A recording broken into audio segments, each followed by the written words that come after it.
Tumunog ang alarma ng cellphone ni Ara, pero nauna na siyang gising. Niyakap niya si Gab, ang kanyang asawa, na mahimbing na natutulog sa tabi niya. Nilanghap niya ang amoy nito. Amoy na pamilyar, amoy na nagbibigay sa kanya ng kapayapaan at kaligayahan sa loob ng 5 taon nilang pagsasama. Inalis ni Gab ang kanyang braso sa pagkakayakap at dumilat. Ngumiti siya nang makita ang asawa. "Good morning, my love," bulong niya. Ang kanyang boses ay malambing at nagmamahal. "Good morning," sagot ni Ara at hinalikan siya sa pisngi. Ilang minuto pa silang nag-usap-usap bago tumayo si Gab para maligo. Habang naghihintay siya sa banyo, inayos ni Ara ang suit na isusuot ni Gab para sa mahalagang board meeting nito. Kinuha niya ang jacket mula sa upuan at habang nilalagay niya ito sa hanger, may isang puting envelope na nahulog mula sa bulsa nito. Isang matamis na ngiti ang namuo sa labi ni Ara. Hindi pa pala nabubuksan ni Gab ang invitation para sa surprise party na inihanda ko para sa kanya, naisip niya. Pero nang pulutin niya ang sobre, hindi pala ito invitation. Makapal ito at may nakasulat na address sa isang condominium building sa Makati. Bigla siyang kinabahan, lalo pa siyang nagtaka nang makita ang isang shiny silver key na nakatali sa isang maliit na label na may numero ng unit. Bumilis ang tibok ng puso niya. Hindi ito invitation. Sa loob ng envelope, may isang kontrata at ilang papeles na may nakalagay na pangalan ni Gabriel Hernandez. Ang titulo ng papeles ay Condominium Purchase Agreement. Nanginginig ang mga kamay ni Ara nang mabasa ang mga detalya. Isang penthouse unit sa isang sikat at mamahaling residential building sa Makati. Bakit niya bibilihin ito ng palihim? Bakit hindi niya sinasabi sa akin? Dumilim ang paningin ni Ara. Parang isang saksak sa puso ang naramdaman niya. Ilang taon nilang pinagsamahan. Akala niya buo ang tiwala at pag-ibig nila. Pero biglang pumasok sa isip niya ang mga gabing hindi umuuwi si Gab dahil sa business trip o meeting. Parang isang pelikula na lumipas sa isip niya ang lahat ng mga sinungaling na sinabi ni Gab sa kanya. Hindi na siya nag-isip pa. Agad niyang binalik ang mga gamit sa bulsa ng jacket ni Gab. Nang makarinig siya ng pagbukas ng pinto ng banyo, nagmadali siyang bumalik sa kama. Nagkunwaring nagbabasa ng magazine. "Nakahanda na ang suit ko, honey?" tanong ni Gab. Lumapit at hinalikan siya sa noo. "Salamat. Alam mo kung paano gawing perfect ang araw ko." Isang pilit na ngiti ang ibinigay ni Ara. Hindi na niya narinig ang sinabi ni Gab. Ang tanging naririnig niya ay ang mabilis na tibok ng kanyang puso. May flight ka ba ulit mamayang gabi, honey?" tanong ni Ara. Pilit na pinatatag ang boses niya. "Wala." "Bakit?" "Wala naman. Miss lang kita," sagot ni Ara. Niyakap niya si Gab ng mahigpit para kumpirmahin na naroon pa rin ito sa piling niya. Pero sa isip niya, ang tanging nasa isip niya ay ang address sa sobre. Lumabas si Gab para mag-almusal at iniwan siyang mag-isa sa silid. Agad kinuha ni Ara ang cellphone niya. Kinunan niya ng litrato ang address at ang numero ng unit. Pagkatapos ay kinuha niya ang silver key at itinago ito sa kanyang wallet. Habang nagmamaneho si Gab patungo sa opisina, nakaupo si Ara sa kusina, nakatitig sa kanyang tasa ng kape na hindi na niya ginalaw. Ang pag-ibig na naramdaman niya sa asawa ay unti-unting napapalitan ng galit, sakit, at pagdududa. Huwag muna siyang mag-iisip ng masama. Baka may plano lang siya, pero bakit kailangan niyang gawin ng palihim? Dumating ang hapon at napagdesisyonan ni Ara na pumunta sa address na nakita niya. Wala siyang sinabi kahit kanino. Nagsuot siya ng simple, black dress at nagtali ng kanyang buhok para hindi siya masyadong mapansin. Dumating siya sa lobby ng building at naramdaman niya ang kaba. Nag-angat siya ng tingin at nakita niya ang pangalan ng building. The Haven Residences. Isang matalim na sakit ang naramdaman niya sa dibdib. Pumasok siya sa elevator at pinindot ang numero ng palapag. Habang tumataas ang elevator, tumataas din ang kaba sa dibdib ni Ara. Bawat paggalaw ng elevator ay parang bumabagsak siya sa isang bangin na walang katapusan. Nang bumukas ang elevator, nakita niya ang isang mahabang hallway. Nilakad niya ito ng mabagal. Ang bawat hakbang ay parang isang pagpapahirap sa sarili niya. Nang makarating siya sa unit, nanginginig ang mga kamay niya habang inilalabas ang susi. Nagdarasal siya sa kanyang isip. Sana, mali lang ako. Isinuksok niya ang susi sa keyhole. Dahan-dahan niyang pinihit ang susi. Ang pinto ay dahan-dahang bumukas at pagpasok niya, nakita niya ang interior. Simple pero eleganteng disenyo. Walang kagamitan, ngunit may ilang personal na gamit na nakakalat sa mesa. Isang lalagyan ng kape, isang libro, at isang picture frame. Nilapitan ni Ara ang mesa at kinuha ang frame. Nakita niya ang isang lumang litrato. May nakasulat na mga Hernandez, 1995, sa likod. Sa litrato, si Gabriel, na bata pa, ay nakatayo sa tabi ng kanyang mga magulang.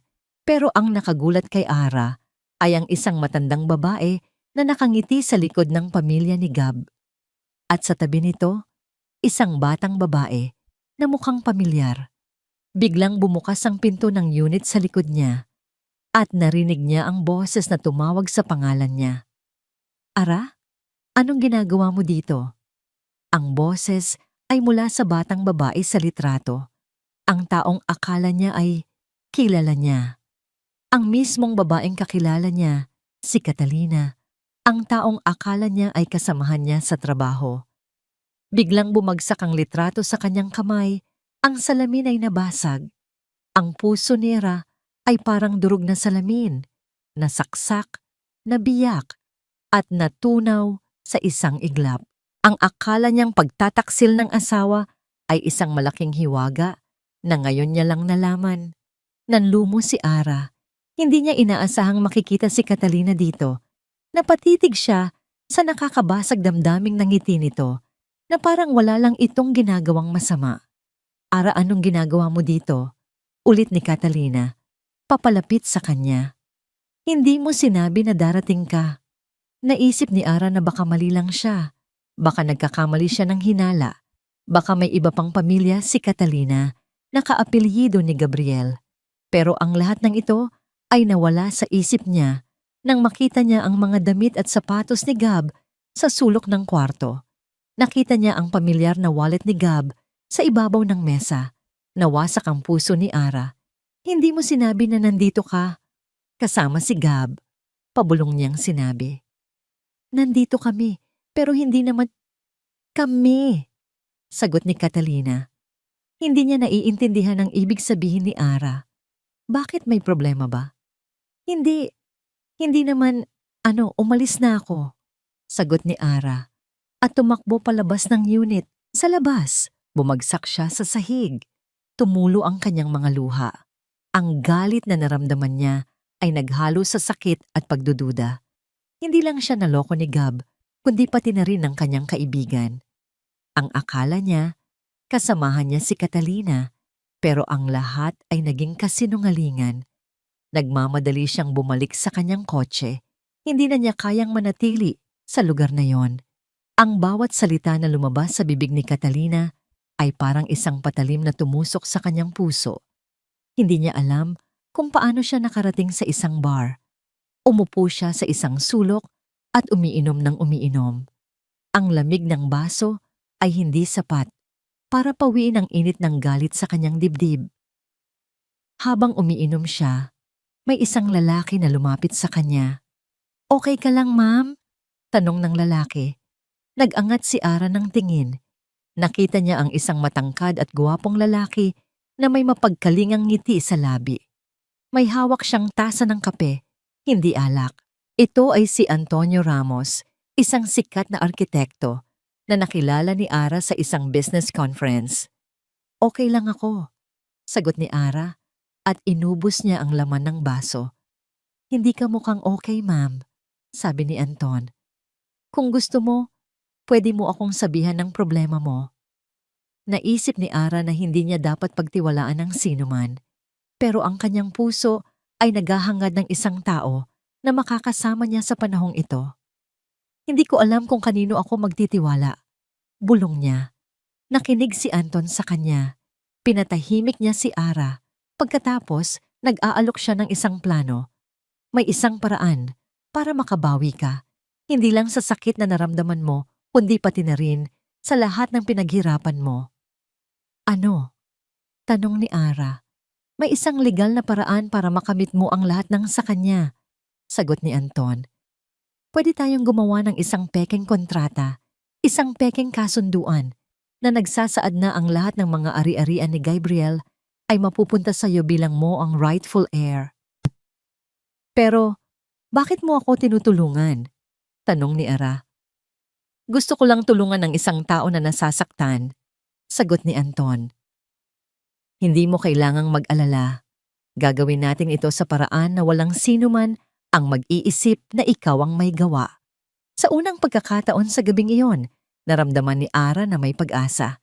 Hindi ito ang paraan na gusto niya, pero ito ang tanging paraan para makabawi siya. Paano mo gagawin yan? Tanong ni Ara. Simpleng lang, ma'am. Gagamitin natin ang mga batas na hindi masyadong alam ng karamihan. Sagot ni Anton na may ngiti. Ang kailangan mo lang ay ang tiwala mo sa akin. Naisip ni Ara ang mukha ni Gab. Naisip niya ang pagtataksil na ginawa nito. Sige, sabi ni Ara. Basta't makukuha ko ang lahat ng sa kanya, gagawin ko. Niyakap ni Anton si Ara at sinabihan siya na huwag siyang mag-alala. Ang plano ay nasa kanyang kamay. Ang hindi alam ni Ara ay ang pagpaplano ni Anton ay hindi para sa kanya. Ito ay para sa kanyang sarili, para sa kanyang paghihiganti. Maghanda ka, Ara. Dahil sa dulo, ikaw at ako lang ang magkakasama, bulong ni Anton. Nang umuwi si Gabriel, nakita niya si Ara sa sala, nakaupo sa sofa na parang isang estatwa. Ang mga mata niya ay walang emosyon at ang kanyang mukha ay malamig. Naramdaman ni Gab na may mali.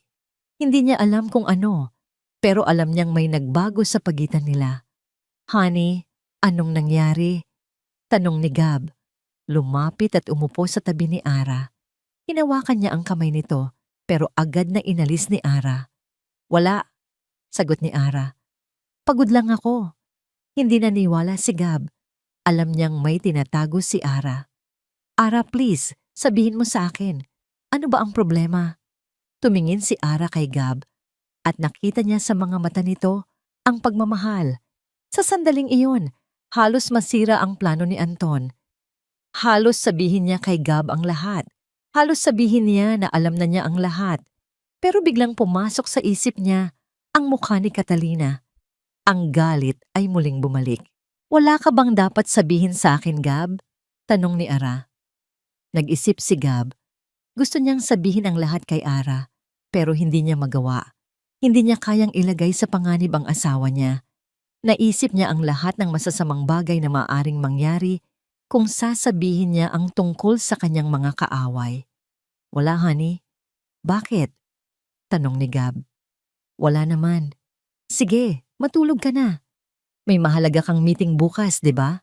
Sabi ni Ara. Lumabas si Gab sa sala at iniwan si Ara na mag-isa. Nakita niya ang cellphone ni Ara sa mesa at nakita niya ang isang text message mula sa isang hindi kilalang numero. Nakahanda na ang lahat, Ara. Sa lalong madaling panahon, magkakasama na tayong dalawa. Hindi niya alam kung sino ang nagpadala ng mensahe. Ang tanging alam niya ay may isang tao na gustong saktan siya. Kinaumagahan, pumunta si Gab sa kanyang opisina. Siya ay nagtatrabaho ng walang pahinga. Nagtatanong siya sa kanyang mga kasamahan tungkol sa mga dokumento na nawala sa kanyang opisina. Sinubukan niyang mag-isip ng matalino, ngunit ang lahat ay parang isang misteryo. Maya-maya, natanggap niya ang isang tawag mula sa isang abogado. Mr. Hernandez, may isang tao na naghahanap sa iyo, sabi ng abogado. Naghahanap siya ng isang dokumento mula sa iyong pamilya. Naramdaman ni Gab ang kaba sa dibdib. Anong dokumento? Tanong niya. Isang dokumento tungkol sa isang dating kasunduan na ginawa ng iyong pamilya. Sagot ng abogado.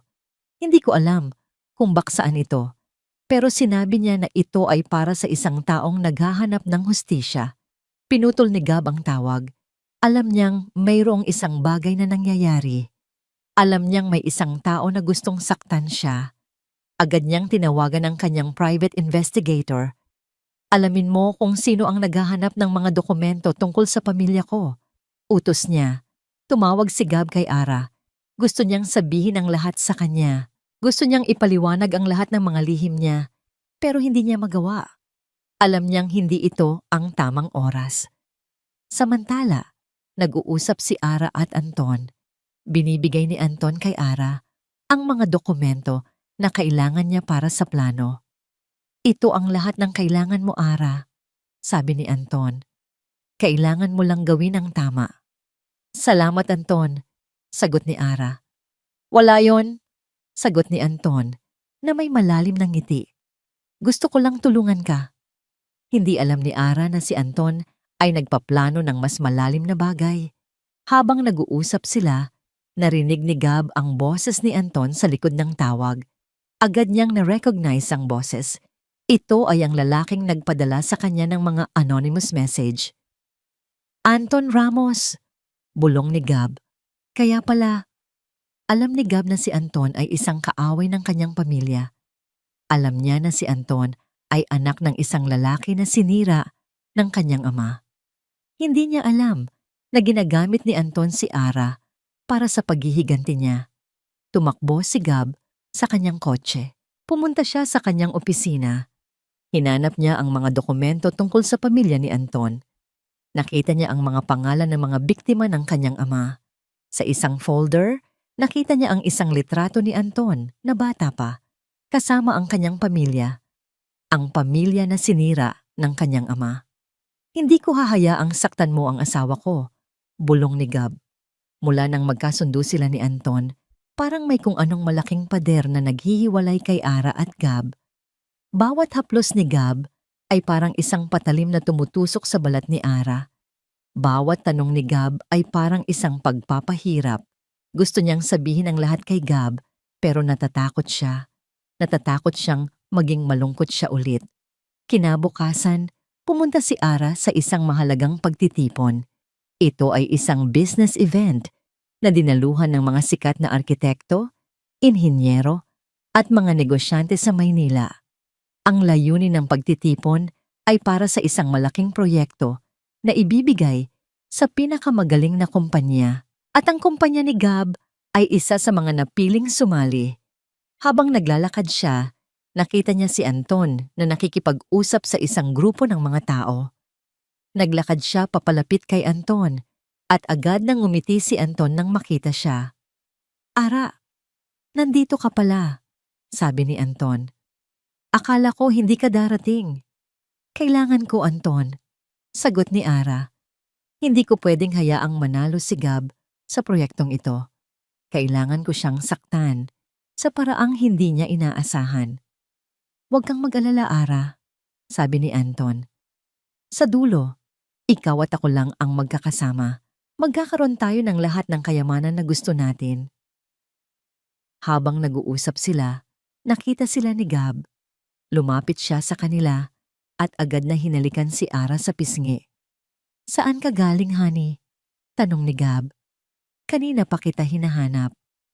May kinakausap lang ako, Gab, sagot ni Ara. Ito pala si Anton, isang sikat na arkitekto. Anton, ito ang asawa ko, si Gabriel. Gusto kong makilala ka, Sir Gabriel, sabi ni Anton, at nakipagkamay kay Gab, maligayang pagdating sa aming pagtitipon. Nag-uusap si Anton at Gab tungkol sa proyekto. Habang nag-uusap sila, parang may isang bagay na naghihiwalay sa kanila. Ang isang lalaki ay mukhang masayahin, habang ang isa naman ay mukhang malungkot at malalim. Sa kalagitnaan ng pagtitipon, lumapit si Anton kay Gab at sinabi niya na gusto niya siyang mag-usap sa private room. Pumunta sila sa isang silid at doon, Ibinunyag ni Anton ang lahat ng kanyang plano. Gusto kong tulungan ka, Sir Gabriel, sabi ni Anton. Gusto kong maging partner mo sa proyektong ito. Hindi naniwala si Gab. Alam niya na si Anton ay nagpaplano ng masama, kaya agad siyang tumayo at sinabi niya na hindi niya pwedeng gawin ang partnership. Wala kang magagawa, Gab, sabi ni Anton. Alam ko ang lahat ng mga lihim mo. Alam ko ang tungkol sa iyong pamilya at alam ko ang tungkol sa iyong kapatid na si Catalina. Narinig ni Gab ang pangalan ng kanyang kapatid. Naramdaman niya ang kaba. Hindi niya inaasahan na si Anton ay alam ang tungkol sa kanyang kapatid. Sino ka? Tanong ni Gab. Hindi na mahalaga kung sino ako, sagot ni Anton. Ang mahalaga ay kung ano ang gusto ko. At ang gusto ko ay ang paghihiganti. Gusto kong saktan ang iyong pamilya, tulad ng ginawa ng iyong ama sa aking pamilya. Hindi mo magagawa yan, sabi ni Gab. Hindi mo dapat saktan si Ara. Huwag kang mag-alala, Gab, sabi ni Anton. Hindi ko siya sasaktan. Gagamitin ko lang siya para makamit ko ang aking paghihiganti. At sa dulo, mawawala ang lahat sa'yo, kabilang na si Ara. Lumabas si Gab sa silid at nakita niya si Ara. Naramdaman niya ang sakit sa kanyang puso. Ang pag-ibig na naramdaman niya sa asawa ay napapalitan ng galit at pagdududa. Bakit mo ginawa to, Ara? Tanong ni Gab. Naiyak si Ara. Hindi niya alam kung ano ang sasabihin. Hindi niya alam kung paano siya mag-e-explain. Hindi mo alam kung gaano mo ako nasaktan, Ara, sabi ni Gab. Akala ko tayo ay magkasama sa lahat ng bagay. Sorry, Gab, sabi ni Ara. Hindi ko sinasadya. Hindi mo sinasadya? Tanong ni Gab. Ang lahat ng ito ay hindi sinasadya. Ang pagtataksil mo sa akin? Napaiyak si Ara. Hindi ko alam kung ano ang gagawin ko. Bulong niya. Nagmamadali si Gab na umalis at iniwan si Ara na mag-isa sa bar. Naramdaman ni Ara ang sakit. Naramdaman niya ang paghihirap. Pero ang tanging alam niya ay kailangan niyang gawin ang lahat para makamit ang kanyang paghihiganti. Ang mga salita ni Gab ay nagpatuloy na nag-e-echo sa isipan ni Ara. Pagtataksil. Ang paratang ay parang isang kutsilyo na humiwa sa kanyang puso. Tumakbo siya palabas ng bar. Ang kanyang mga luha ay umaagos sa kanyang pisngi. Hindi siya makapaniwala na ang kanyang asawa ay nagbigay ng paratang na ganoon sa kanya. Umuwi siya sa bahay at agad siyang pumunta sa kanyang silid. Kinuha niya ang mga dokumento na ibinigay ni Anton sa kanya. Habang tinitingnan niya ang mga papeles, nakita niya ang isang pangalan na pamilyar sa kanya. Catalina Garcia. Ang puso ni Ara ay tumibok ng malakas. Nag-isip siya. Ang pangalang ito ay pamilyar sa kanya, pero hindi niya matandaan kung saan niya ito narinig. Naisip niya ang lahat ng masamang bagay na maaaring mangyari, ang mga lihim ni Gab, ang kanyang mga pagtataksil, ang mga kasinungalingan. Ang lahat ng ito ay parang isang puzzle na hindi niya masolve. Agad niyang tinawagan si Anton. Anton, sabi niya, ano ang alam mo tungkol sa isang tao na nagngangalang Catalina Garcia? Bakit mo tinatanong yan, Ara? Tanong ni Anton. Nakita ko ang pangalan niya sa mga dokumento na ibinigay mo sa akin. Sagot ni Ara. Hindi ko alam kung bakit pero naramdaman ko na mayroon siyang kaugnayan sa lahat ng ito. Huwag mong intindihin yan, Ara. Sabi ni Anton. Hindi mahalaga kung sino siya. Ang mahalaga ay ang paghihiganti mo. Ang lahat ng mga bagay na ito ay para lang sa'yo. Hindi para sa kanya. Pinutol ni Ara ang tawag. Alam niyang may tinatago si Anton. Alam niyang hindi lang siya ang may lihim. Kaya nagpa siyang alamin ang lahat ng katotohanan. Pumunta si Ara sa isang library. Nahanap niya ang mga lumang pahayagan mula sa taong 95. Hinanap niya ang pangalan ng Catalina Garcia. Nakita niya ang isang lumang pahayagan na may isang headline na nagsasabing biktima ng pamilya Hernandez sa financial scandal. Ang artikulo ay tungkol sa isang malaking financial scandal na ginawa ng ama ni Gab.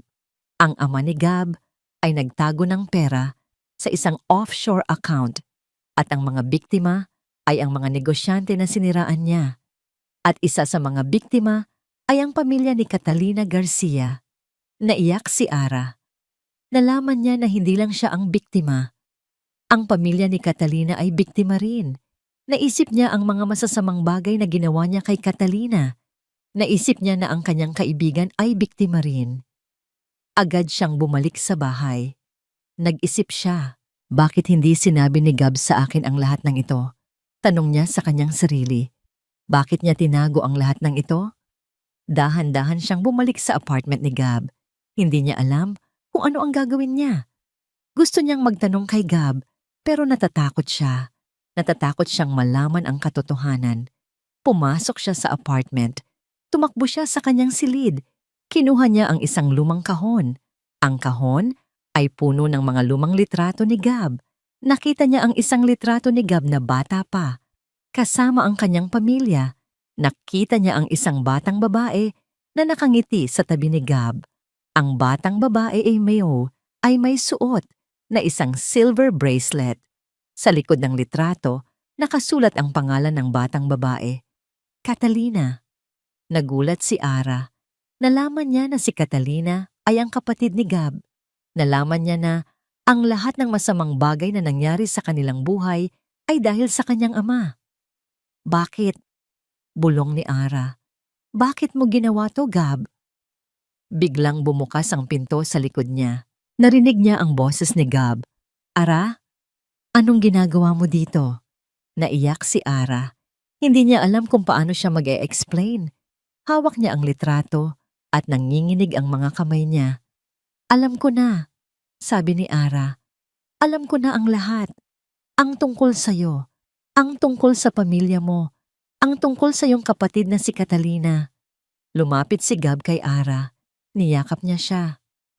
Ara, bulong niya. Mayroong isang bagay na kailangan mong malaman. Ano? Tanong ni Ara. Hindi ko ito ginawa para sa sarili ko. Sabi ni Gab. Ginawa ko ito para sa'yo. Bakit? Tanong ni Ara. Bakit mo ako sinasaktan? Hindi ko ikaw sinasaktan. Sagot ni Gab. Ginawa ko ito para protektahan ka mula sa mga kaaway ko. Sino ang mga kaaway mo? Tanong ni Ara.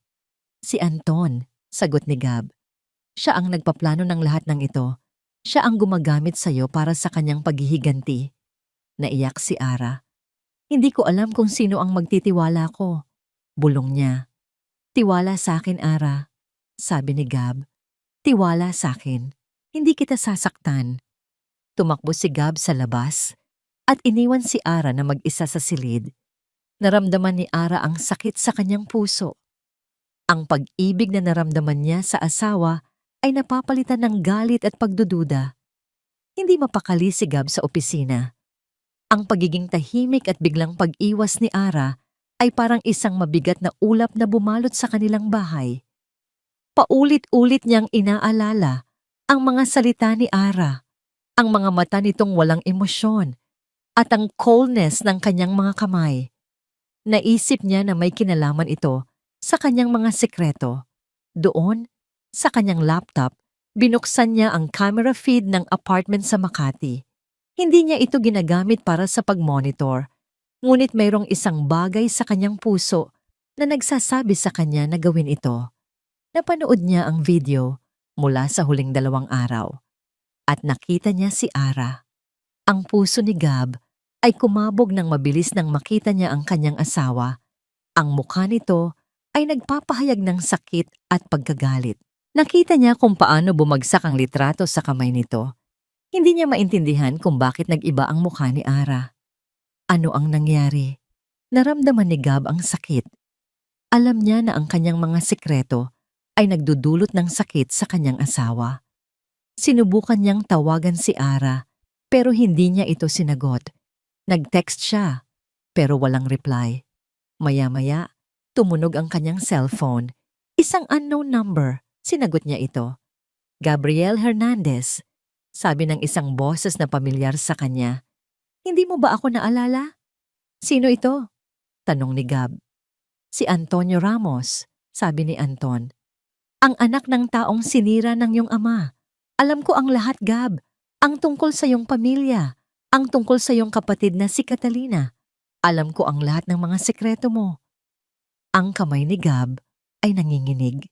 Ang boses ni Anton ay puno ng galit at paghihiganti. Ano ang gusto mo, Anton? Tanong ni Gab. Wala na akong gagawin sa'yo. Wala akong ginagawang masama sa'yo. Hindi mo ginawa, sagot ni Anton. Pero ang iyong ama ang may gawa at ang anak ang magbabayad. Wala akong kinalaman sa ginawa ng ama ko. Sabi ni Gab, huwag mong saktan ang asawa ko. Hindi ko siya sasaktan, sabi ni Anton. Gagamitin ko lang siya para sa aking paghihiganti. At sa dulo, mawawala ang lahat sa'yo. Ang iyong kumpanya, ang iyong kayamanan, at ang iyong asawa. Naiyak si Gab. Huwag mong gawin to, Anton. Bulong niya. Huwag kang mag-alala, Gab, sabi ni Anton. Tapos na ang laro. Nanalo ako.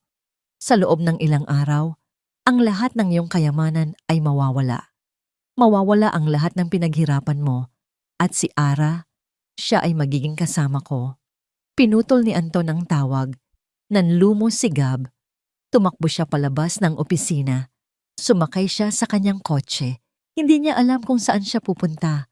Ang tanging alam niya ay kailangan niyang gawin ang lahat para protektahan si Ara. Ang tanging alam niya ay kailangan niyang labanan si Anton. Naging mabilis ang pagmaneho ni Gab. Nakarating siya sa isang lugar na hindi niya masyadong kilala. Isang lugar na puno ng mga lumang bahay at mga kalsada na puno ng putik. Pumasok siya sa isang lumang bahay. Nakita niya ang isang matandang lalaki na nakaupo sa isang silya. Nahanap mo ako, sabi ng matandang lalaki. Hindi ko inaasahan na darating ka. Kailangan ko ng tulong mo, sabi ni Gab. Kailangan ko ng impormasyon tungkol sa isang tao na nagngangalang Anton Ramos. Siya ang anak ng taong sinira ng aking ama. Ang matandang lalaki ay tumayo. Masyado nang matagal ang mga taon na ito, Gab, sabi niya. Masyado nang marami ang mga lihim na itinatago mo. Hindi mo na dapat ipagtago ang mga ito. Hindi mo na dapat mag-isa. Kailangan ko ng tulong mo, ulit ni Gab. Huwag kang mag-alala. Gagawin ko ang lahat para protektahan ang asawa ko. Hindi mo siya dapat protektahan, sabi ng matandang lalaki. Dapat mong sabihin ang lahat sa kanya. Kailangan niyang malaman ang katotohanan at kailangan niya ring labanan. Naramdaman ni Gab ang sakit sa kanyang puso. Naramdaman niya ang sakit sa kanyang pagkatao. Naramdaman niya ang sakit sa kanyang kaluluwa. Hindi ko siya pwedeng saktan, bulong ni Gab. Hindi mo siya sinasaktan, sagot ng matandang lalaki. Pero ang iyong mga sekreto ang sumisira sa kanya. Ang mga kasinungalingan mo ang sumisira sa iyong pamilya. Ano ang gagawin ko? Tanong ni Gab. Sabihin mo ang lahat sa kanya, sabi ng matandang lalaki. Sabihin mo ang lahat ng katotohanan. Naiyak si Gab. Hindi niya alam kung ano ang gagawin niya. Hindi niya alam kung paano siya mag-e-explain. Pero alam niya na ang tanging paraan para maligtas ang asawa niya ay ang sabihin ang lahat ng katotohanan. Huwag kang mag-alala, Anton, bulong ni Gab. Huwag kang mag-alala. Hindi ka magtatagumpay. Gagawin ko ang lahat para sa aking pamilya. Nagmadali si Ara na pumunta sa meeting place na sinabi ni Anton sa kanya. Ang isipan niya ay puno ng mga katanungan. Gusto niyang malaman kung ano ang totoo. Gusto niyang malaman kung sino ang dapat niyang paniwalaan. Ang mga salita ni Gab ay nag-e-echo sa kanyang isipan. Hindi ko ikaw sinasaktan. Ginawa ko ito para protektahan ka mula sa mga kaaway ko. At ang mga salita ni Anton, alam ko ang lahat ng mga sekreto ni Gab. Alam ko ang tungkol sa kanyang pamilya. Nakarating siya sa isang lumang bahay. Ang lugar ay nakakatakot, puno ng mga lumang puno at mga bulaklak na tuyo. Ang bahay ay mukhang abandonado. Dahan-dahan siyang pumasok. Ang pinto ay bumukas na may kasamang malakas na tunog. Ang buong bahay ay puno ng mga alikabok at mga lumang bagay. Nakita niya si Anton na nakaupo sa isang silya, May hawak na isang baso ng alak. "Nandito ka na," sabi ni Anton na may ngiti sa labi. "Ano ang gusto mong sabihin sa akin, Anton?" tanong ni Ara. "Hindi ko maintindihan ang lahat ng ito." "Huwag kang mag-alala, Ara," sabi ni Anton. "Sa dulo, malalaman mo ang lahat. Ang lahat ng mga katotohanan na tinago sa iyo ni Gab." "Bakit ka nagtago sa akin?" tanong ni Ara. "Bakit hindi mo sinabi sa akin na ang pamilya mo ay biktima rin ng pamilya ni Gab?" "Dahil alam kong hindi ka maniniwala sa akin," sagot ni Anton. "Pero ngayon, alam mo na. Ang pamilya mo at ang pamilya ko ay parehong biktima ng pamilya ni Gab." "Hindi ako maniniwala sa iyo," sabi ni Ara. "Hindi ako maniniwala sa sino man sa inyo." "Okay lang," sabi ni Anton. "Dahil ang mga katotohanan na ipapakita ko sa iyo ay magsasabi ng lahat." Nag-abot si Anton ng isang folder kay Ara. Ang folder ay puno ng mga dokumento tungkol sa pamilya ni Gab, ang mga lihim ng kanyang ama, at ang mga masasamang bagay na ginawa nila. Nanginginig ang mga kamay ni Ara habang binubuksan niya ang folder. Nakita niya ang mga litrato ng mga biktima, ang mga dokumento na nagpapatunay sa mga masasamang bagay na ginawa ng ama ni Gab, at ang isang sulat na nagsasabing si Gab ay alam ang lahat ng ito at tinago niya ito. Naiyak si Ara. Naramdaman niya ang sakit. Naramdaman niya ang sakit sa kanyang puso. Naramdaman niya ang sakit sa kanyang kaluluwa. "Paano mo nalaman ang lahat ng ito, Anton?" tanong ni Ara. "Dahil ako ay nagtrabaho sa pamilya ni Gab," sagot ni Anton. "Nagtrabaho ako sa kanyang opisina at nalaman ko ang lahat ng mga lihim nila, ang lahat ng mga masasamang bagay na ginawa nila. At ginamit mo ako," bulong ni Ara. "Ginamit mo ako para sa iyong paghihiganti." "Hindi kita ginamit, Ara," sagot ni Anton. "Tinulungan lang kita.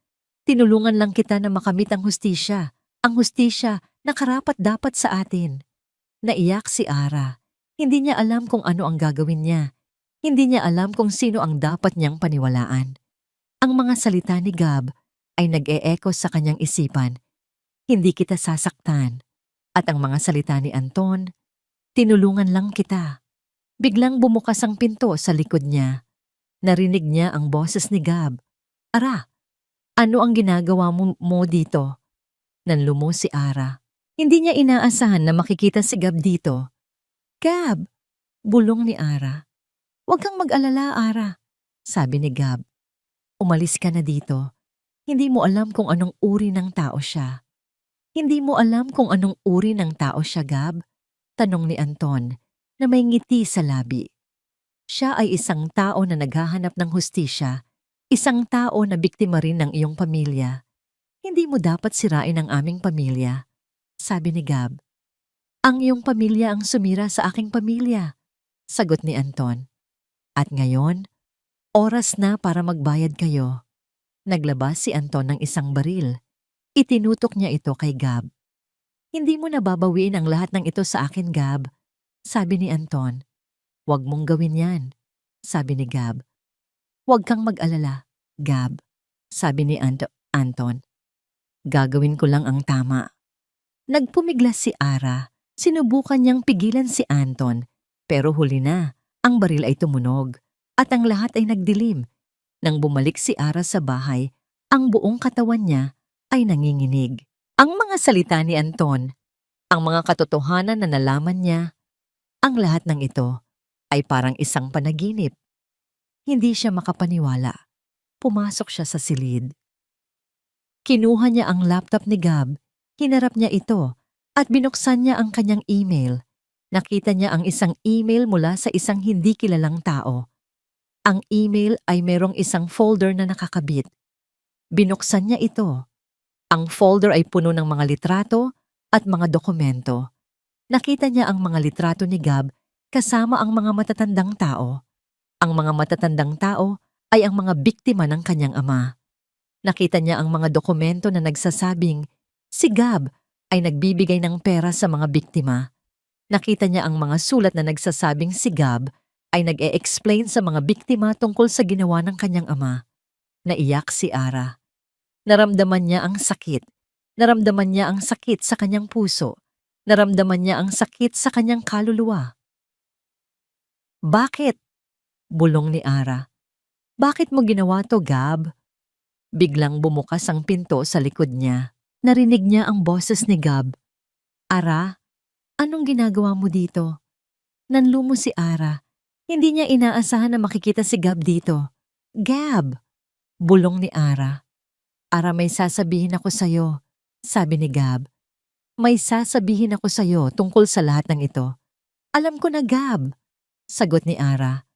Alam ko na ang lahat ng ginawa mo. Alam ko na ang lahat ng iyong mga lihim. At alam ko na kung bakit mo ito ginawa. Ara, hindi mo maintindihan?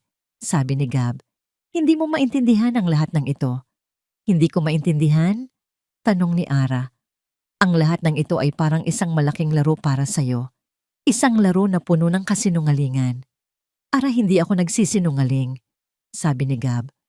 Ginawa ko ito para sa'yo, para protektahan ka. Ayaw kong masaktan ka. Ayaw kong malaman mo ang lahat ng masasamang bagay na ginawa ng aking ama. Pero ngayon, alam ko na, sabi ni Ara. Alam ko na ang lahat at mas lalo akong nasasaktan. Ara, sabi ni Gab. Hindi ko sinasadya. Hindi mo sinasadya? Tanong ni Ara. Ang lahat ng ito ay hindi sinasadya? Ang pagtatago mo ng lahat ng ito? Naiyak si Gab. Hindi ko alam kung paano ako mag-e-explain.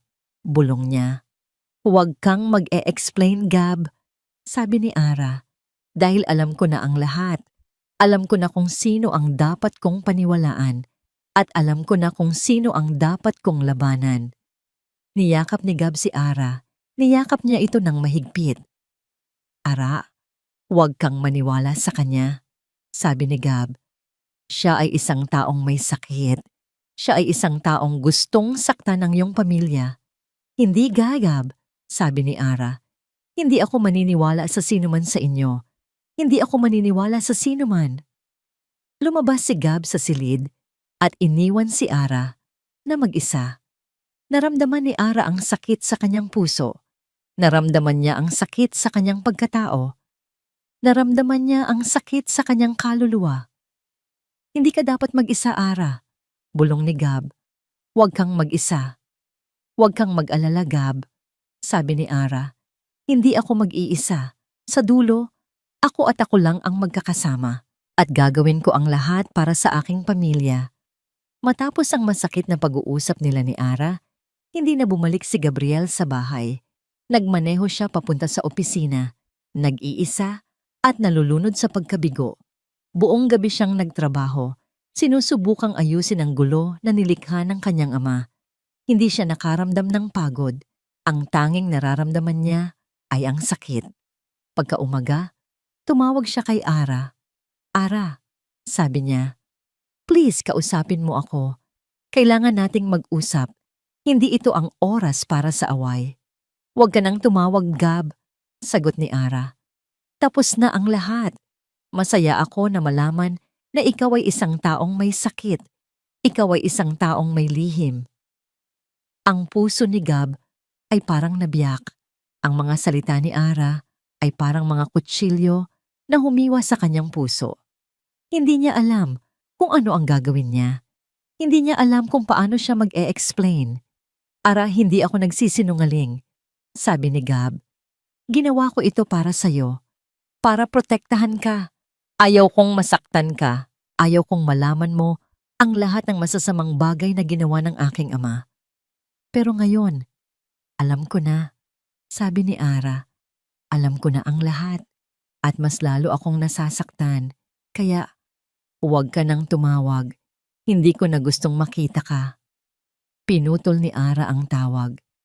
Napasandal si Gab sa kanyang upuan. Ang buong mundo niya ay nagdilim.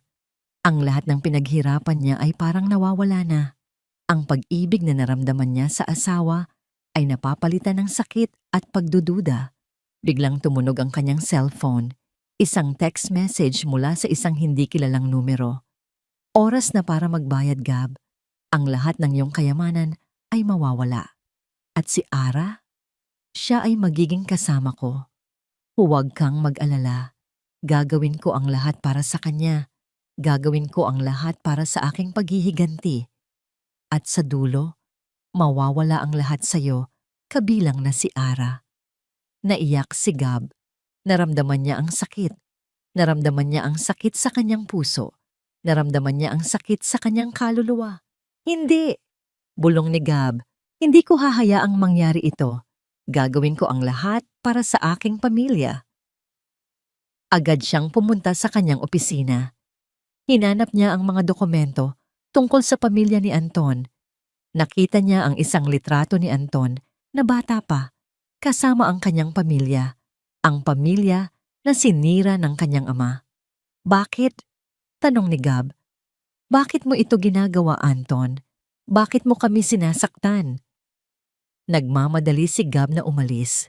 Pumunta siya sa kanyang kotse.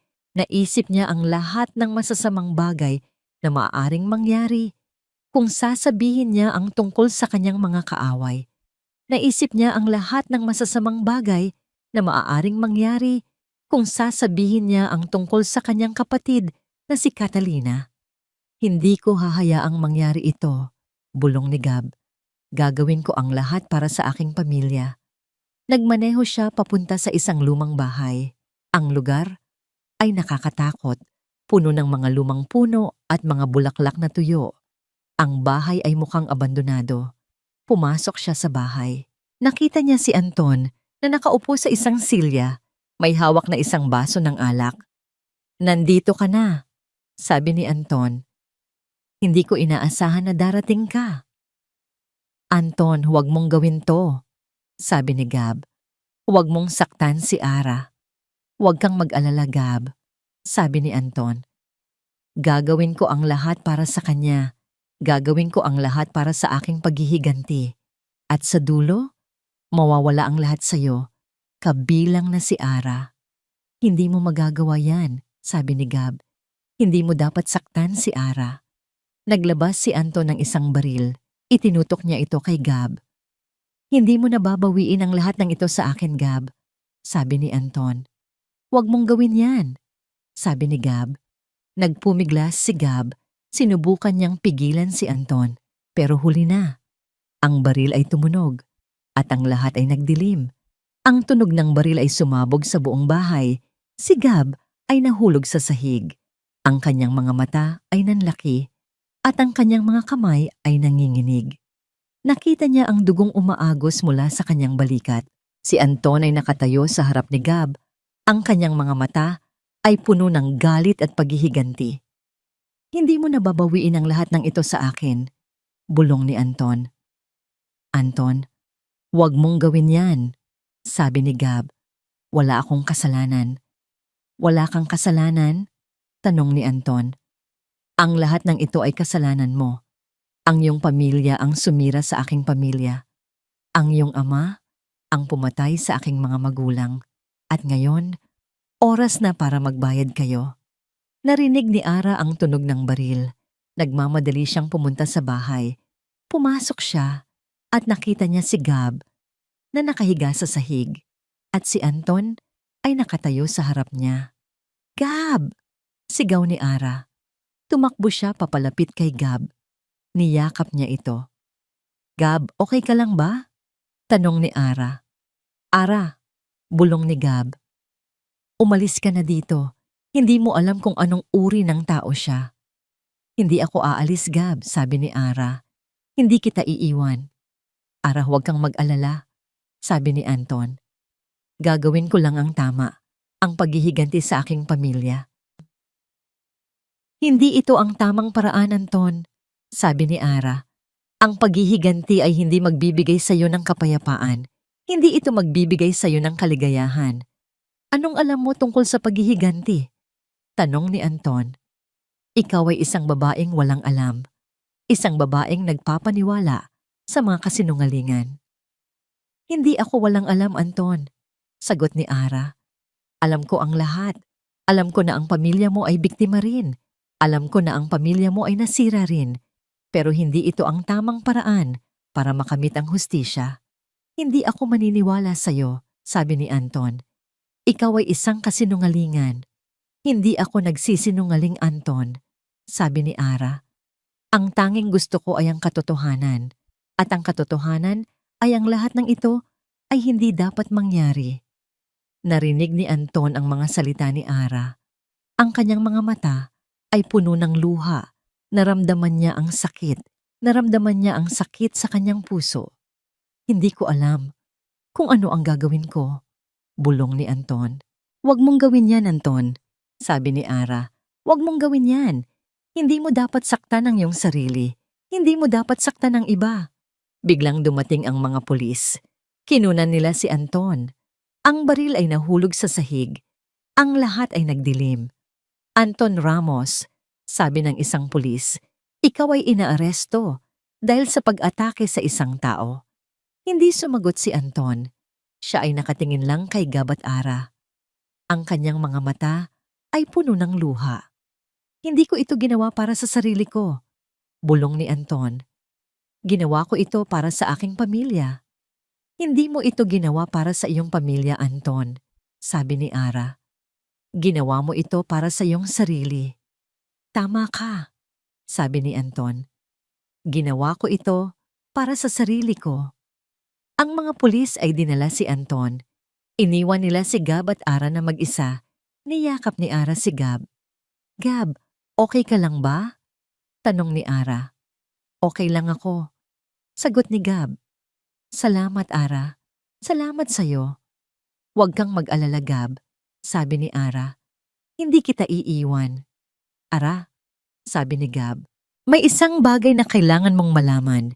Hindi ako nagsisinungaling sa'yo. Ginawa ko ito para sa'yo. Naiyak si Ara. Alam ko na, sabi niya. Alam ko na ang lahat. Alam ko na kung sino ka. At alam ko na kung bakit mo ito ginawa. At hindi ako mag-isa. Sa dulo, ako at ikaw lang ang magkakasama. Nang makarating sila sa ospital, ang sugat ni Gabriel ay hindi naman malubha. Isang tama lang ito sa balikat. Ngunit ang sakit sa kanyang puso ay mas malala pa. Habang ginagamot siya, hindi niya maalis sa isipan niya ang mga salita ni Anton. Ang mga salita na puno ng galit at paghihiganti. Si Ara naman ay hindi umalis sa tabi niya. Hinawakan niya ang kamay ni Gab at naramdaman niya ang init ng pagmamahal. Nalaman niya na ang lahat ng masasamang bagay na nangyari sa kanila ay hindi dahil sa pag-ibig. Ito ay dahil sa mga lihim. Gab, bulong ni Ara. Patawarin mo ako. Hindi ko dapat ginawa ang lahat ng ito. Ara, hindi ikaw ang may kasalanan. Sagot ni Gab. Ako ang may kasalanan. Ako ang nagtago ng lahat ng ito sa'yo. Ako ang nagbigay sa'yo ng sakit. Huwag mong sabihin yan, Gab, sabi ni Ara. Hindi ikaw ang may kasalanan. Ang lahat ng ito ay dahil sa kasinungalingan. At ngayon, oras na para labanan natin ang kasinungalingan. Nag-uusap sila. Sinabi ni Gab sa kanya ang lahat ng kanyang mga lihim. Ang tungkol sa kanyang ama, ang tungkol sa mga biktima, ang tungkol sa kanyang kapatid na si Catalina, at ang tungkol sa kanyang pagpaplano. Bakit hindi mo sinabi sa akin ang lahat ng ito, Gab? Tanong ni Ara. Natatakot ako, sagot ni Gab. Natatakot akong masaktan ka. Natatakot akong malaman mo na ang pamilya ko ay hindi perpekto at natatakot akong mawala ka. Hindi ako aalis, Gab, sabi ni Ara. Hindi kita iiwan. Ang lahat ng ito ay magiging malaking hamon para sa atin. Pero hindi tayo mag-iisa. Tayo ay magkasama sa lahat ng ito. Niyakap ni Ara si Gab. Naramdaman niya ang init ng pagmamahal. Naramdaman niya ang init ng kapayapaan. Kinabukasan, lumabas si Gab mula sa ospital. Pumunta siya sa kanyang opisina. Siya at si Ara ay nagbigay ng isang press conference. Sinabi nila ang lahat ng katotohanan. Ang tungkol sa kanyang ama, ang tungkol sa mga biktima, ang tungkol sa kanyang kapatid na si Catalina, at ang tungkol sa kanyang pagpaplano. Hindi ko ito ginawa para sa sarili ko, sabi ni Gab. Ginawa ko ito para sa aking pamilya.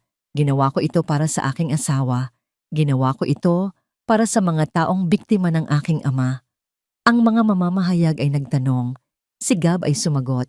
Si Ara ay nasa tabi niya. Hawak ang kamay niya. Hindi ako perpekto, sabi ni Gab. Ako ay isang tao na nagkakamali. Pero ako ay isang taong nagmamahal sa kanyang pamilya.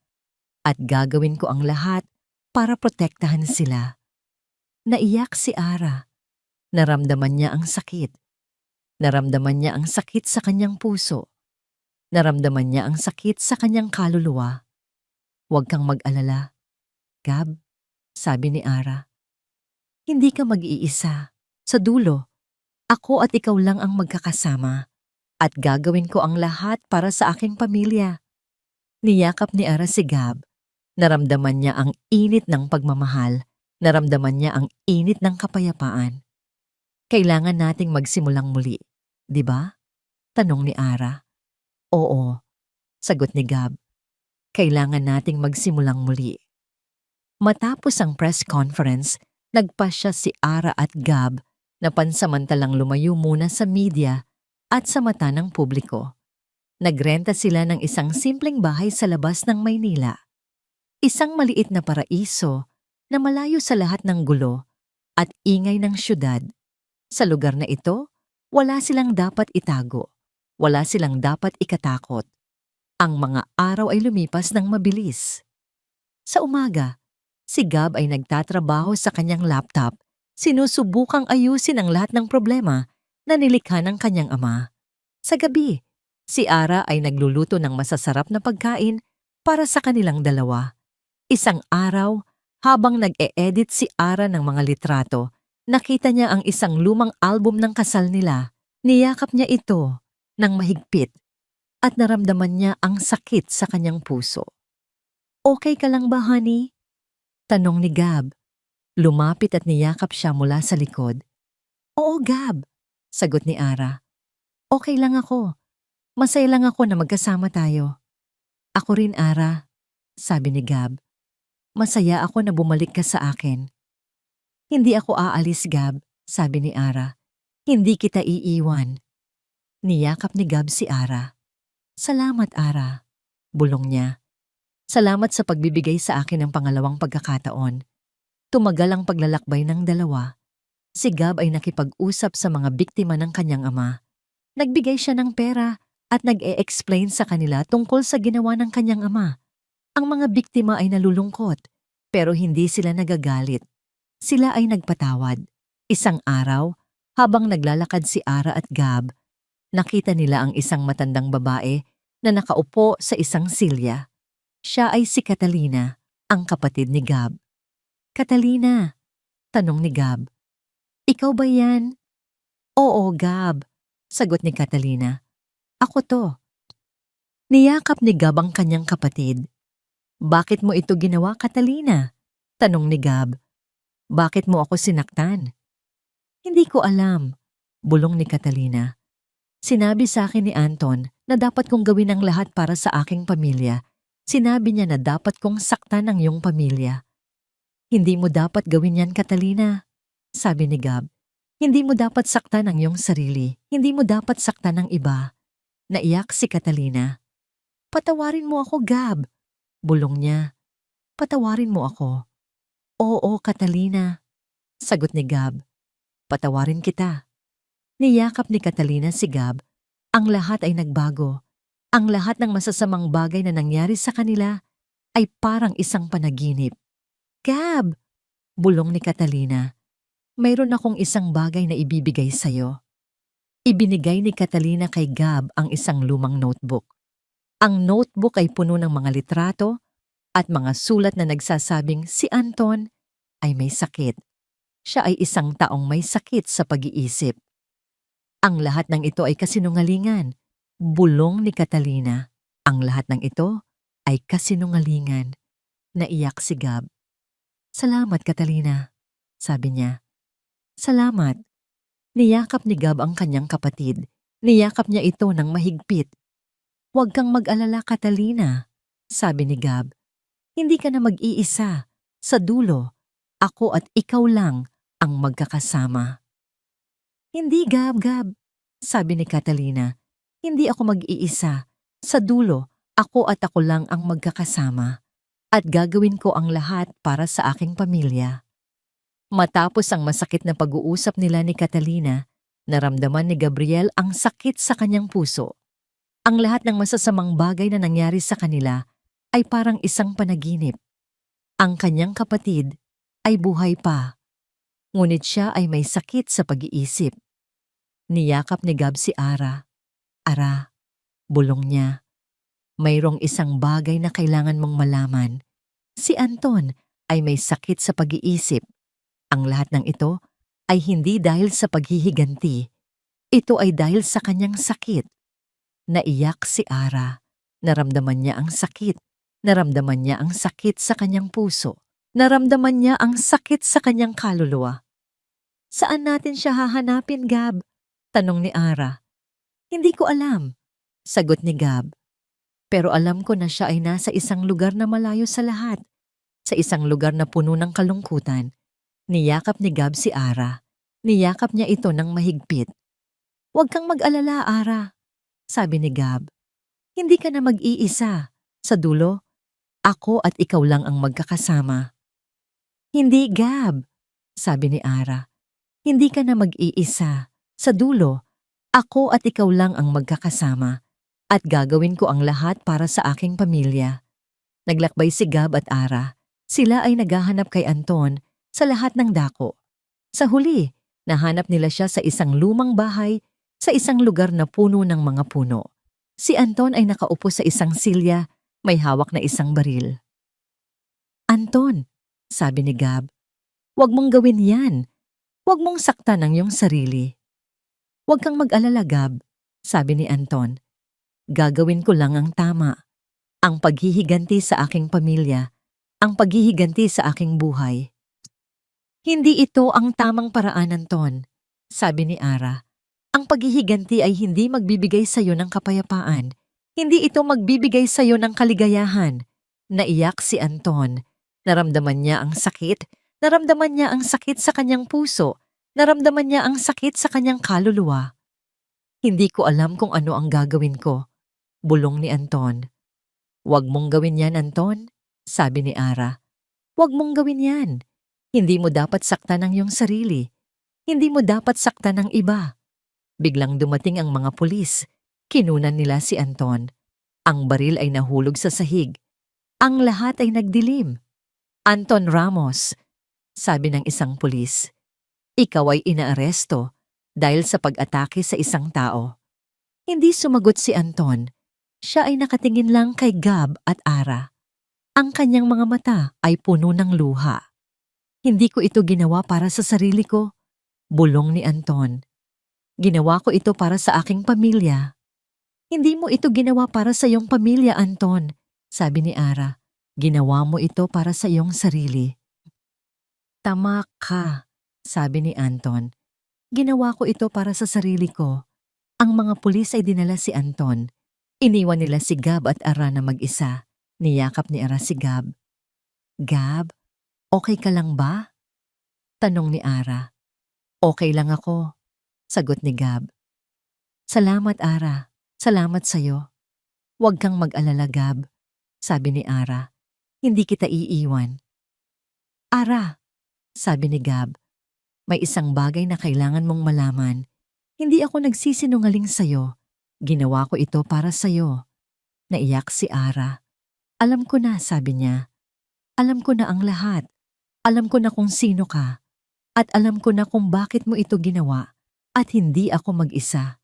Sa dulo, ako at ikaw lang ang magkakasama.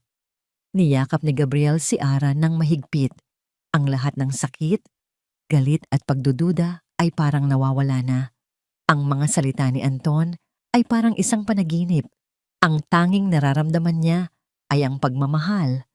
Salamat, Gab, bulong ni Ara. Salamat sa pagbibigay sa akin ng lahat ng ito. Ara, hindi ikaw ang dapat magpasalamat, sagot ni Gab. Ako ang dapat magpasalamat. Salamat sa iyo. Salamat sa pagtitiwala sa akin. Salamat sa pagmamahal sa akin. Tumagal ang paglalakbay ng dalawa. Sila ay nagpasyang lumayo muna sa media at sa mata ng publiko. Nagrenta sila ng isang simpleng bahay sa labas ng Maynila. Isang maliit na paraiso na malayo sa lahat ng gulo at ingay ng syudad. Sa lugar na ito, wala silang dapat itago. Wala silang dapat ikatakot.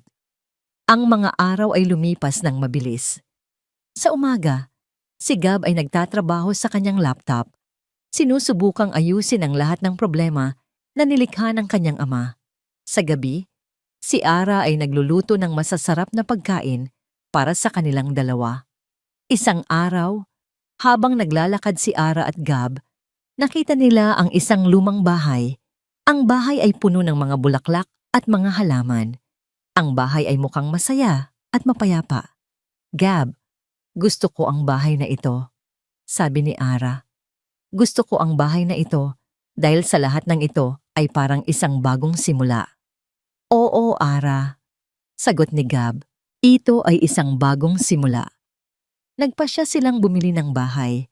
Ang bahay ay naging isang simbolo ng kanilang pag-ibig, isang simbolo ng kanilang pagpapatawad, isang simbolo ng kanilang pag-asa. Isang araw, habang nag-e-edit si Ara ng mga litrato, nakita niya ang isang lumang litrato ni Gab. Ang litrato ay kinuha sa araw ng kanilang kasal. Niyakap niya ito ng mahigpit at naramdaman niya ang sakit sa kanyang puso. Okay ka lang ba, honey? Tanong ni Gab. Lumapit at niyakap siya mula sa likod. Oo, Gab, sagot ni Ara. Okay lang ako. Masaya lang ako na magkasama tayo. Ako rin, Ara, sabi ni Gab. Masaya ako na bumalik ka sa akin. Hindi ako aalis, Gab, sabi ni Ara. Hindi kita iiwan. Niyakap ni Gab si Ara. Naramdaman niya ang init ng pagmamahal. Naramdaman niya ang init ng kapayapaan. Nagsimula silang magplano ng isang bagong proyekto. Isang proyekto na magbibigay ng hustisya sa mga biktima ng pamilya ni Gab. Isang proyekto na magbibigay ng pag-asa sa mga taong nasaktan. Gab, sabi ni Ara, kailangan nating gawin ang lahat para sa mga taong nasaktan. Kailangan nating gawin ang lahat para sa ating sarili. Kailangan nating magsimulang muli. Oo, Ara, sagot ni Gab. Kailangan nating magsimulang muli. Niyakap ni Ara si Gab. Ang lahat ng masasamang bagay na nangyari sa kanila ay parang isang panaginip. Ang tanging nararamdaman niya ay ang pagmamahal.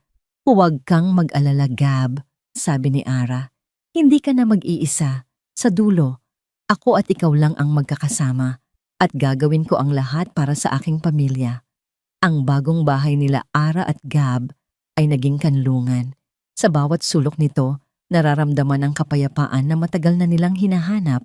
Bawat paglubog ng araw sa bintana, bawat simoy ng hangin na pumapasok sa loob ay nagpapaalala sa kanila na sa wakas, nagkaroon sila ng pagkakataon para magsimulang muli. Ang lahat ng nakaraan ay nanatiling parte ng kanilang pagkatao, pero hindi na ito nagdidikta ng kanilang kinabukasan. Isang hapon, habang nag-e-edit si Ara ng mga litrato, nakita niya ang isang lumang litrato ni Gab na kinuha sa araw ng kanilang kasal. Nakita niya ang isang nangiti na puno ng kaligayahan at pagmamahal. Niyakap niya ito ng mahigpit at naramdaman niya ang init ng pagmamahal. Gab, bulong ni Ara. Salamat sa pagbibigay sa akin ng pangalawang pagkakataon. Niyakap ni Gab si Ara mula sa likod. Ara, hindi ikaw ang dapat magpasalamat, sagot ni Gab. Ako ang dapat magpasalamat. Salamat sa'yo. Salamat sa pagtitiwala sa akin. Salamat sa pagmamahal sa akin. Tumagal ang kanilang paglalakbay. Sila ay nagpasyang bumalik sa Maynila. Nagsimula silang magplano ng isang bagong proyekto. Isang proyekto na magbibigay ng hustisya sa mga biktima ng pamilya ni Gab. Isang proyekto na magbibigay ng pag-asa sa mga taong nasaktan. Gab, sabi ni Ara, kailangan nating gawin ang lahat para sa mga taong nasaktan. Kailangan nating gawin ang lahat para sa ating sarili. Kailangan nating magsimulang muli. O Ara, sagot ni Gab. Kailangan nating magsimulang muli. Nagsimula ang kanilang bagong proyekto. Ang proyekto ay nagbigay ng pag-asa sa mga biktima. Ang proyekto ay nagbigay ng kaligayahan sa mga nasaktan. Si Ara at Gab ay nagtrabaho ng magkasama. Sila ay nag-iisa. Isang araw, habang naglalakad si Ara at Gab, nakita nila si Catalina sa isang lugar na puno ng mga puno. Siya ay nag-iisa, ngunit ang kanyang mukha ay puno ng kapayapaan. Catalina? Tanong ni Gab. Okay ka lang ba? Oo, Gab. Sagot ni Catalina. Okay lang ako. Masaya lang ako na makita kayong dalawa. Salamat, Catalina, sabi ni Ara. Salamat sa'yo. Salamat sa pagbibigay sa amin ng lahat ng ito. Huwag kang mag-alala, Ara, sabi ni Catalina. Wala na. Ang lahat ng ito ay tapos na. Sa wakas. Niyakap ni Catalina si Ara. Salamat sa pagtitiwala sa akin. Bulong ni Catalina. Salamat. Naiyak si Ara. Naramdaman niya ang sakit. Naramdaman niya ang sakit sa kanyang puso. Naramdaman niya ang sakit sa kanyang kaluluwa. Huwag kang mag-alala, Catalina, sabi ni Ara. Hindi ka na mag-iisa. Sa dulo ako at ikaw lang ang magkakasama at gagawin ko ang lahat para sa aking pamilya. Hindi, Ara, sabi ni Catalina. Hindi ako mag-iisa. Sa dulo ako at ako lang ang magkakasama at gagawin ko ang lahat para sa aking pamilya. Lumabas si Catalina sa lugar. Iniwan niya si Gab at Ara na mag-isa. Niyakap ni Ara si Gab. Gab, okay ka lang ba?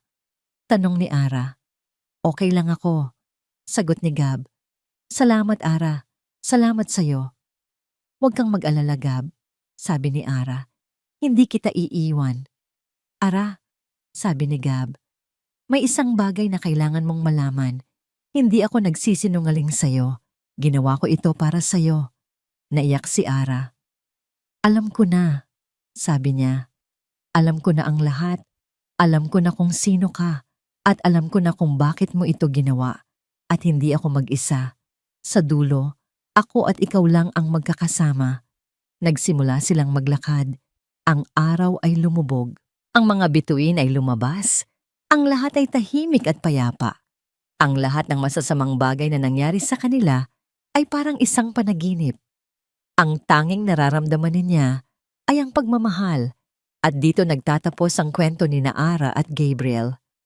Para sa inyo, ang mga manonood at tagapakinig ng Kwentong Puso. Lubos ang aming pasasalamat sa inyong pagmamahal at pagsuporta sa kwentong ito. Salamat sa inyong pagsama sa amin, sa bawat kabanata, sa bawat sakit at ligaya, sa bawat pagsubok at tagumpay. Ang inyong mga komento at suporta ay ang inspirasyon namin para ipagpatuloy ang aming paggawa ng mga kwento na magbibigay ng pag-asa at pag-ibig sa inyo. Ang kwento ni Ara at Gabriel ay isang paalala sa atin na ang pag-ibig ay hindi lang tungkol sa kaligayahan. Ito ay tungkol din sa pagpapatawad, sa pag-unawa, at sa paglaban. Ang lahat ng mga pagsubok ay magiging isang malaking hamon sa atin, pero ang lahat ng ito ay magbibigay sa atin ng lakas para ipagpatuloy ang ating buhay. Gusto namin kayong mag-iwan ng isang tanong. Anong kwento ang gusto ninyong ibahagi? Anong kwento ang gusto ninyong marinig? Huwag kayong mag-atubiling mag-comment at mag-share ng inyong mga saloobin. Dahil sa dulo, ang lahat ng ito ay para sa inyo. Mula sa amin, ang pamilya ng Kwentong Puso TV, salamat sa inyong pagmamahal at pagsuporta.